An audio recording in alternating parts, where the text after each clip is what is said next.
아니, 이거 사람이 먹을 수 있는 게 맞아요? 한국인들은 어떻게 이딴 걸 음식이라고 먹는 거죠? 너무 미개한 거 아니에요? 한국의 한 음식점에서 새하얀 얼굴의 외국인 여성이 테이블에 놓여진 음식을 경멸하듯 바라보고 있다. 도대체 이 외국인 여성은 어떤 음식을 보고 이런 반응을 보이고 있는 것일까요? 지금부터 그녀의 사연을 들어보도록 하겠습니다. 아리랑 튜브. 안녕하세요.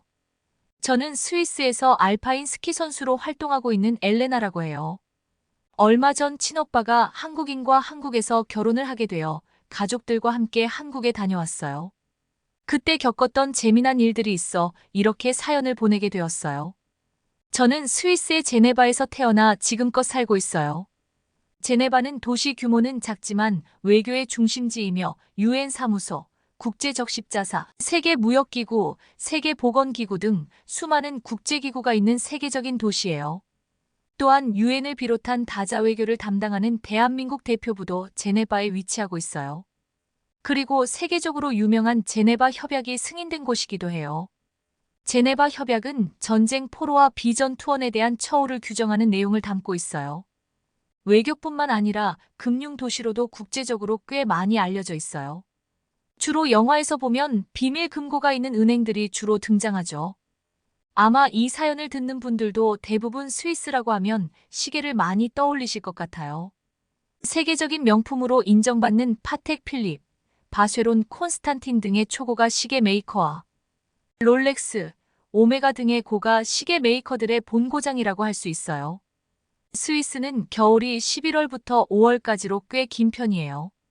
그래서 동계 스포츠가 매우 발달되어 있어요. 혹시 동계 스포츠 중 박진감 넘치는 종목 중에 하나인 봅슬레이가 스위스에서 만들어졌다는 거 알고 계셨나요? 쿨룸이라는 5성급 호텔의 주인인 바투루트라는 사람이 관광객들을 위한 물건 수송을 위해서 만들었던 썰매가 봅슬레이의 근원이에요. 관광객들이 호기심에 이 썰매를 타고 놀다가 게임으로 발전하고 트랙까지 만들어지게 되었어요.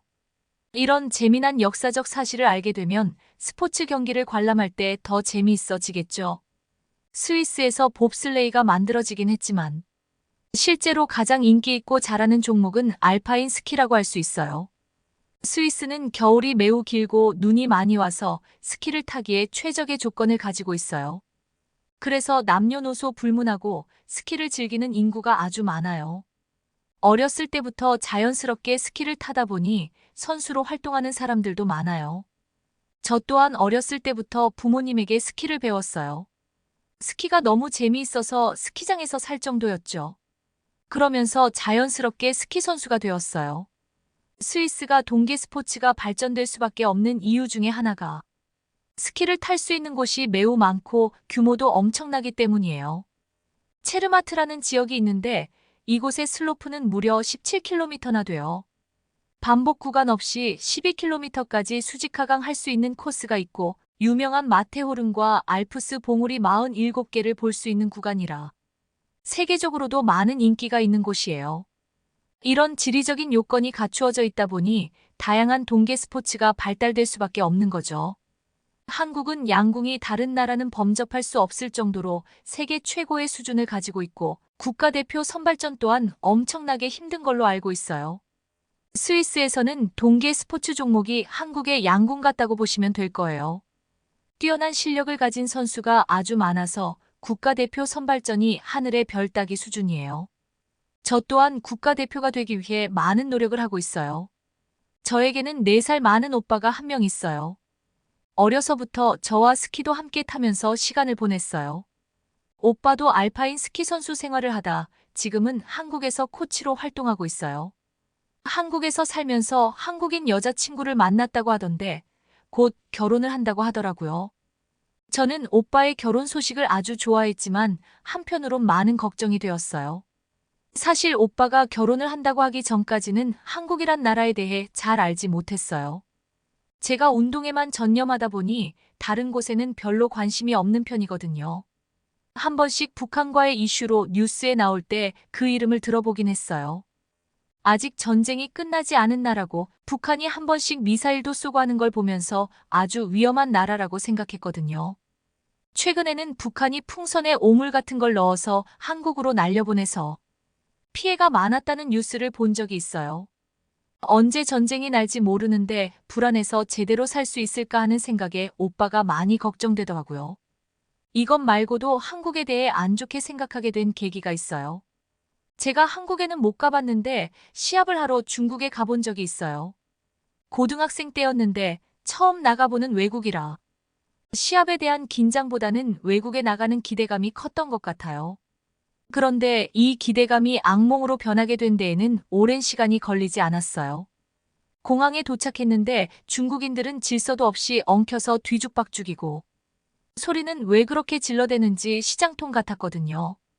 겨우겨우 제 짐을 찾고 밖으로 나갔는데 저는 깜짝 놀라고 말았어요.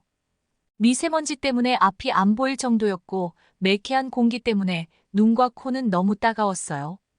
선수들에게 폐는 생명과 같은데 공기가 너무나 안 좋아서 문제가 생길 것만 같았어요. 이 상태로 제대로 된 기량 발휘를 할 수 있을까 싶었어요. 잠시 후 저희는 버스를 타고 숙소로 이동을 했어요. 숙소에 도착해서 짐을 풀려고 하는데 저는 놀라서 까무러칠 뻔했어요. 숙소 상태가 너무 안 좋았어요. 청소는 했나 싶을 정도로 바닥에 머리카락들이 널브러져 있었고 바퀴벌레가 튀어나왔었거든요. 코치님께 이야기했는데 호텔을 예약할 여건도 안 되고 지금 숙소를 변경할 수 없는 상황이라 참고 사용하라고 하시더라고요. 뜻하지 않게 도착하자마자 청소부터 했어요. 미세먼지에 숙소 청소까지 하고 나니 너무나 피곤하더라고요. 그렇게 중국에서의 끔찍했던 첫인상을 받게 되었어요. 이뿐만 아니라 끔찍했던 경험이 하나 더 있어요. 그렇게 큰 대회가 아니어서 선수단 식사가 따로 준비가 되어 있지 않아서 현지식을 먹게 되었어요. 외국을 나가게 되면 음식 조심을 하라는 얘기를 많이 들었고 특히 시합이 있을 때는 길거리 음식 같은 걸 절대 먹지 말라고 하더라고요. 특히 동양의 나라에서 파는 길거리 음식은 위생도 매우 안 좋고 해서 위험하다는 얘기를 많이 들었어요. 그런데 선수들에게 제공된 음식에서도 문제가 생길 걸 누가 예상이나 했을까요? 중국 음식은 기름기가 매우 많았고 이상한 향신료로 만든 음식들이 많았어요. 정확한 이유는 모르겠는데 음식을 먹고 배탈이 나고 말았어요. 문제는 저만 그런 게 아니라 여러 명이 복통을 호소하더라고요. 중국에서 공식적으로 제공해준 음식도 믿을 게 못 되더라고요. 시합하기 전부터 미세먼지와 음식으로 인해 컨디션이 너무나 안 좋았어요. 음식도 제대로 못 먹고 훈련을 하니 당연히 제 기량이 나올 수가 없었어요. 그렇게 저희 팀은 아쉬운 성적을 가지고 스위스로 돌아가게 되었어요. 그날 이후로 중국에 대한 안 좋은 인식이 생겼어요. 중국에 대한 너무나 안 좋은 경험을 하다 보니 바로 옆에 붙어 있는 한국이란 나라에 대해 들었을 때도 중국이랑 별반 다를 것 없는 나라라고 생각했거든요. 거대한 중국의 상황이 저렇게 열악한데 엄청 작은 한국의 수준은 더 나을 게 없을 것 같았어요. 그러다 보니 오빠가 한국인과 결혼을 한다고 했을 때 많은 걱정이 되더라고요. 저는 오빠가 한국에서 결혼을 하고 계약 기간이 끝나면 스위스로 돌아올 줄 알았는데 충격적이게도 결혼을 하게 되면 계속 한국에서 살겠다고 하는 게 아니겠어요? 왜 그렇게 위험한 곳에서 살려고 하냐며 물어보니 오빠는 웃으면서 제가 한국에 대해서 오해를 많이 하고 있고 말로 설명해도 못 알아들을 게 뻔하니 한국에서 하는 결혼식에 오게 되면 그때 보고 느껴보라고 하더라고요. 무슨 뚱딴지 같은 소린지 이해가 가지 않았지만 어쩔 수 없었죠. 오빠의 한국 결혼식에 온 가족이 여행 삼아 가기로 계획을 했어요. 다행히 저도 시합이 없는 시즌이라 같이 갈 수 있었어요. 부모님도 한국에 대해 잘 모르고 계셔서 걱정을 좀 하는 눈치셨어요. 얼마간의 시간이 흐르고 저희 가족들은 걱정된 마음을 가지고 한국행 비행기에 몸을 실었어요. 취리히에서 인천공항까지 17시간 정도로 꽤 오랜 시간이 걸리더라고요. 긴 비행을 하니 꽤 힘들었어요. 기내 안내방송이 나오면서 드디어 저희는 인천공항에 도착할 수 있었어요.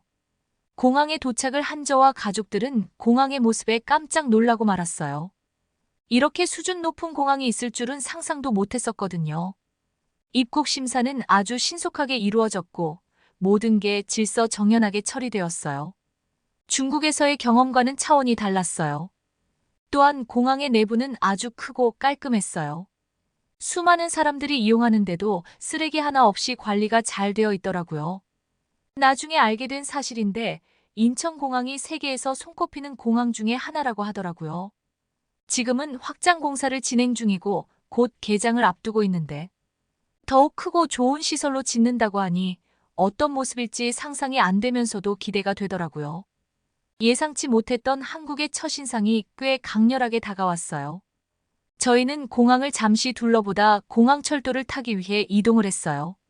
원래는 오빠가 저희를 마중 나오기로 했었는데 사정이 생겨서 서울에서 만나기로 했어요. 오빠가 공항철도를 이용하면 서울까지 편하게 올 수 있다며 알려주더라고요. 공항철도를 타기 위해 이동하는데 엄청 깊게 내려가서 꽤 인상적이었어요. 스위스는 철도가 아주 발달한 철도 강국이에요. 대신에 지하철은 로잔이라는 지역의 2호선으로 된 게 유일해요. 가장 많이 이용하는 대중교통은 트램이고 다른 지역으로 이동할 때 철도를 이용해요. 산악지형이라 물자를 운반하기 위해 철도가 발전했어요. 한국은 지하철과 버스가 발달되어 있던데 지하철 노선을 보니 엄청나더라고요.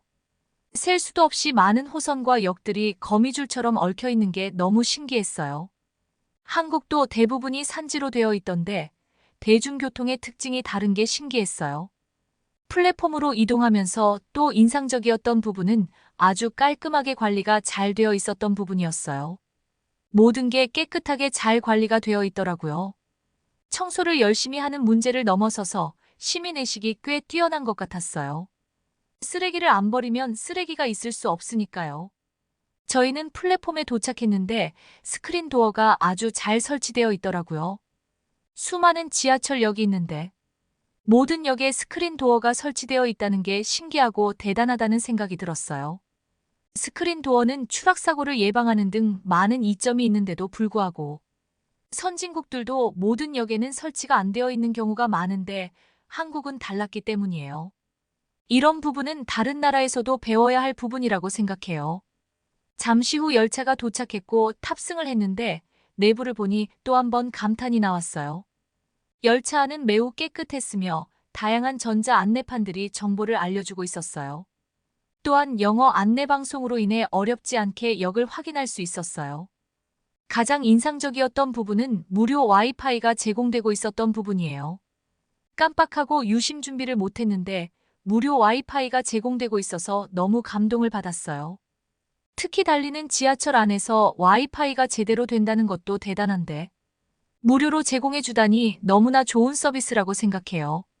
나중에 오빠가 교통약자석과 임산부석이 있다고 설명을 해줬는데 서양에는 없는 문화라 신기하더라고요. 특히 나이가 많은 분들을 위해 배려를 하는 모습이 꽤 인상적이었어요. 한국은 유교 사상이 기본적으로 있어서 어른을 공경하고 약자들을 배려해야 된다고 생각한다고 하더라고요. 이런 부분은 좋은 부분이라고 생각해요. 이동을 하다 보니 한강을 지나가게 되었는데 눈앞에 펼쳐진 모습이 너무나 멋있었어요. 한강이 꽤 커서 놀랐고 한강의 주위로 높은 아파트들과 수많은 건물들이 펼쳐진 모습이 너무 멋있고 발전된 도시라는 느낌을 받았어요. 잠시 후 저희는 서울역에 도착을 했고 오랜만에 오빠와 만날 수 있었어요. 한국이라는 먼 나라에서 오빠를 만나니 너무나 반갑더라고요. 오빠는 한국에서 오래 지내다 보니 스위스에 있을 때와는 모습이 많이 달라 보였어요. 헤어스타일과 옷 스타일이 바뀌어서 그런지 더 멋있어진 것 같더라고요. 저희가 도착을 했을 때는 저녁 시간이어서 바로 저녁을 먹기 위해 이동을 했어요. 오빠를 따라 어느 고깃집으로 들어갔어요. 가게 문을 열자마자 구수하고 맛있는 냄새가 풍겨오더라고요. 자리에 앉은 저희 가족들은 특이한 모습에 놀라고 말았어요. 식탁 한가운데 불판이 놓여져 있더라고요. 테이블을 신기하게 바라보고 있는데 오빠가 의자를 한번 들어보라고 하더라고요. 의자를 들어보니 숨은 공간이 나오더라고요. 저는 놀라서 이게 뭐냐고 했더니 옷이나 가방 같은 걸 냄새가 배지 않게 보관할 수 있게끔 제작된 거라고 하더라고요. 그 말을 들은 저희는 한국인들의 아이디어에 감탄할 수밖에 없었어요. 한국인들의 아이디어는 여기서 그치지 않았어요. 오빠가 테이블 옆에서 뭘 만지더니 스르륵 열리면서 수저통이 나오더라고요. 공간 활용을 위해 이렇게까지 만든 걸 보며 대단하다고 생각했어요.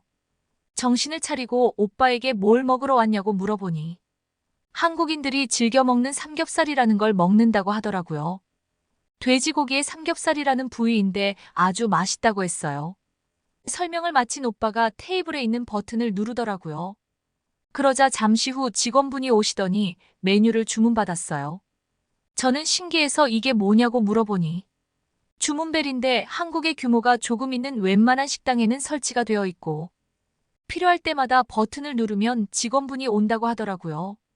보통 외국에서는 웨이터가 올 때까지 기다리는 게 매너인데 한국은 필요한 게 있을 때마다 편하게 부를 수 있다는 게 서비스가 좋은 것 같았어요.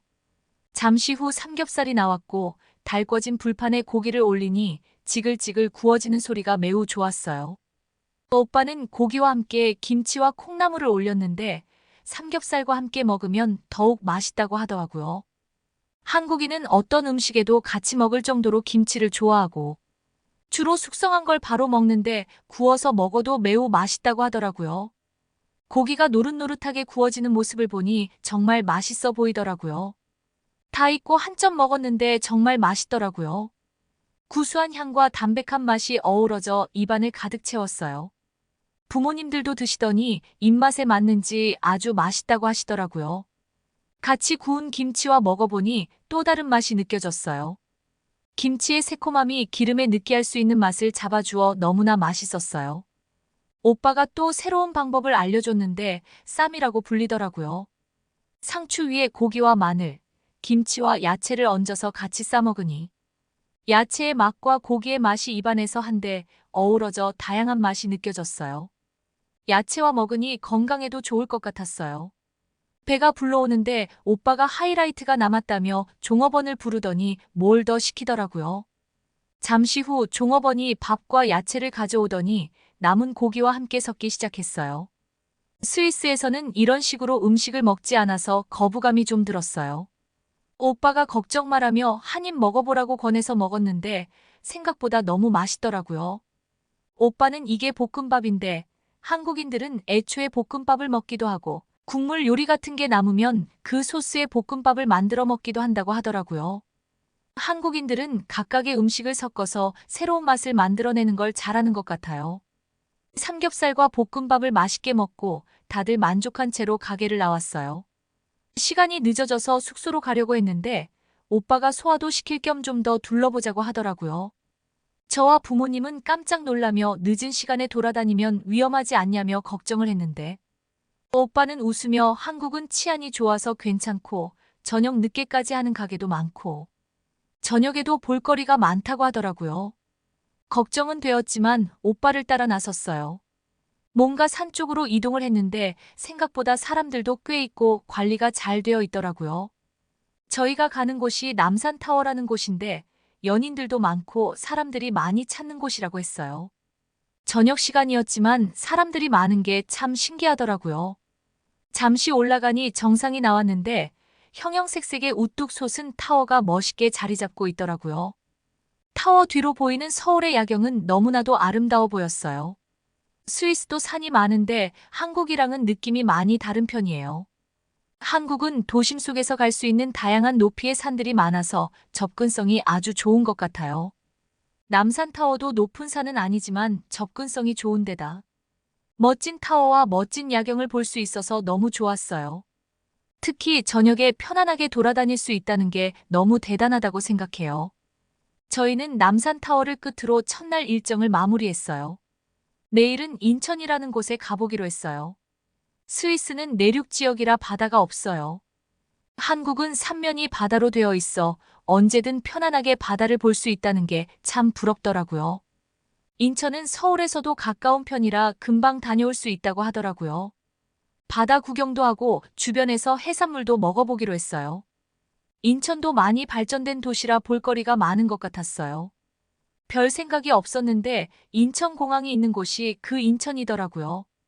1시간 정도 걸려서 인천에 도착을 했어요. 넓게 펼쳐진 바다를 보니 가슴이 뻥 뚫리는 것 같더라고요. 스위스도 정말 좋은 곳인데 바다가 없어서 참 아쉬웠는데 한국인들은 이런 바다를 쉽게 볼 수 있다는 게 참 축복인 것 같아요.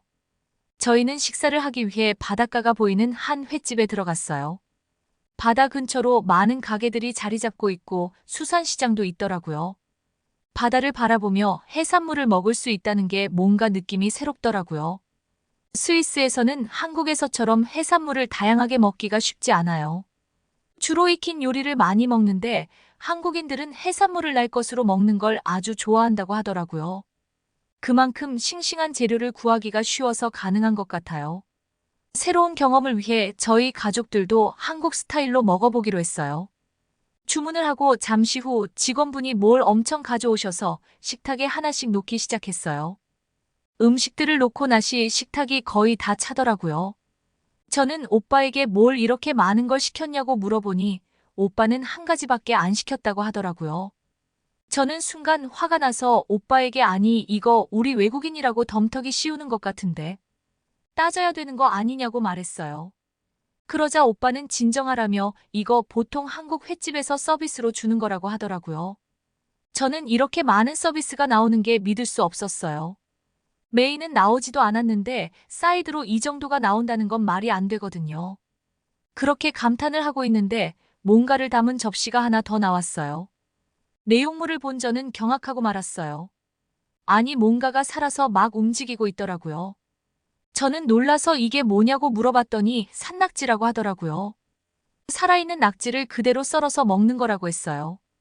저는 너무 징그러워서 이런 걸 어떻게 먹냐, 미개한 사람들이나 먹는 거 아니냐며 화를 냈어요. 지금까지 한국에 대한 이미지가 좋았는데 산낙지를 보는 순간 너무 불편했어요.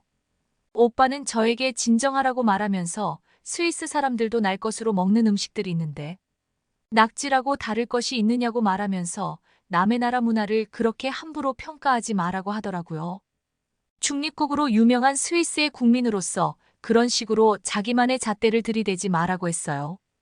그 말을 들으니 순간 아차 싶으면서 제 생각이 짧았다는 걸 깨달을 수 있었어요.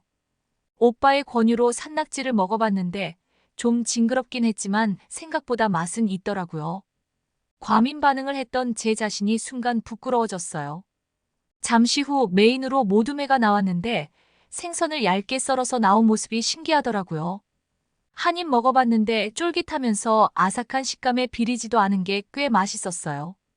간장 소스와 초장에 찍어 먹어봤는데 또 다른 맛이 나는 게 신기했어요. 오빠가 어제 삼겹살을 먹을 때처럼 쌈을 싸 먹으면 또 신기한 맛이 난다고 하더라고요. 회와 마늘을 넣고 쌈을 싸 먹어봤는데 정말 다양한 맛이 느껴지는 게 맛있더라고요. 한국인들은 쌈으로 정말 다양한 맛을 구현해내는 게 너무 대단하다고 생각했어요. 날 것의 해산물을 잘 안 먹어보셨던 부모님도 아주 맛있게 드시더라고요. 음식을 거의 다 먹어가니 매운탕이라는 게 나왔어요. 매운탕이 인상적이었던 부분은 회로 먹었던 생선을 가지고 만들었다고 하더라고요. 버리는 부위 하나 없이 이렇게 다양한 음식으로 먹는 게 참 대단하다고 생각했어요. 음식을 맛있게 먹고 있는데 해가 바다 뒤로 넘어가기 시작했어요. 그 모습이 너무 아름답더라고요. 지는 태양을 바라보며 오빠가 잘 살길 기도했어요. 며칠 후 오빠는 아름다운 결혼식을 올렸어요. 한국에서는 결혼식도 너무 멋지게 하더라고요. 오빠의 모습이 너무 멋있어 보였어요. 그렇게 저희 가족은 아름다운 추억을 가지고 스위스로 복귀할 수 있었어요. 한국에서 결혼을 하는 오빠가 처음에는 너무 걱정이 됐었는데 한국을 직접 경험하고 나니 너무 잘한 선택이고 부럽기도 하더라고요. 기회가 되면 다시 한번 한국에 여행을 가보고 싶어요. 댓글로 좋은 곳 많이 추천해 주시면 꼭 찾아가 보도록 해보겠습니다. 많은 부탁드릴게요. 재미있게 보셨나요? 오늘의 사연은 여기까지입니다. 한류 열풍으로 예전보다는 높은 인지도를 가지게 되었지만 아직도 한국이란 나라를 잘 모르는 사람들도 많은 게 현실입니다. 우리나라의 좋은 문화가 세계로 더욱 퍼져나가길 바라봅니다. 지금까지 세상의 다양한 이야기를 전하는 아리랑 튜브였습니다. 감사합니다. 아리랑 튜브